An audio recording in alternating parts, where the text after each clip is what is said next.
जो लोग असदुद्दीन ओवैसी को बीजेपी की बी टीम बताते थे, अब पता चला कि बीजेपी की बी टीम कौन है। बता दें कि बिहार के विपक्षी महागठबंधन एमजेपी में सीट बंटवारे पर खींचतान के बीच ओवैसी की पार्टी एआईएमआईएम उसमें शामिल होकर लड़ने के लिए परेशान है। वहीं लालू तेजस्वी भाव नहीं दे रहे तो कांग्रेस या लेफ्ट में कुछ कर नहीं पा रही है।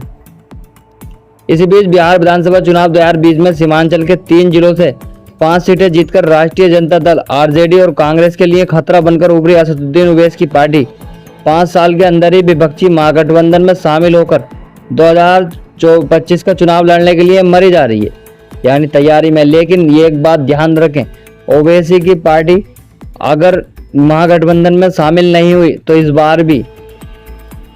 बार भी आरजेडी और कांग्रेस को बड़ा झटका लगेगा, क्योंकि ओवैसी का पार्टी में होना बहुत ज़्यादा ज़रूरी है। और इसी बीच बता दें कि एआईएमआईएम को भारतीय जनता पार्टी की बी टीम बता रही है। 1 महीने से एआईएमआईएम इकलौते बचे विधायक और प्रदेश अध्यक्ष अख्तरुल इमान महागठबंधन को खुला ऑफर दे रहे हैं, लेकिन बात नहीं बन पा रही।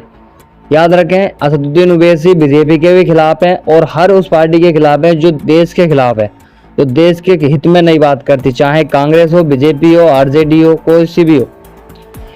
अख्तरुल इमान ने कई बार कहा कि एआईएमआईएम की तैयारी तो वैसे 50 सीटों पर है, लेकिन सेकुलर वोटों की बिखराव रखने के लिए वो महागठबंधन में एंट्री चाहती है।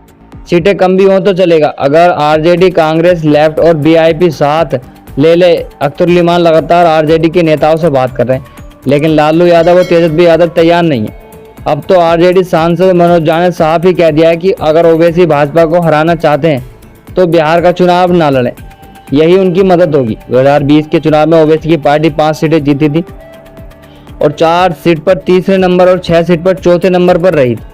सत्तारूढ़ राष्ट्रीय जनतांत्रिक गठबंधन एनडीए में भाजपा के अलावा नीतीश कुमार की जनता दल यूनाइटेड, जेडीयू चिराग पासवान की लोक जनशक्ति पार्टी और रामविलास एलपीजी आर जीतन राम मांझी की हिंदुस्तानी अवाम मोर्चा है, और वहीं उपेंद्र कुशवाहा की राष्ट्रीय लोक मोर्चा भी शामिल है। इस लिहाज से सुनने में तो ये बात ठीक लगती है कि ओवैसी की पार्टी विपक्षी गठबंधन के साथ आ जाए तो मुस्लिम वोटों के बंटवारे का खतरा कम हो जाएगा। एनडीए के दले में नीतीश और चिराग की भी पकड़ मुस्लिम वोटों पर है। मांझी और कुशवाहा का भी दावा है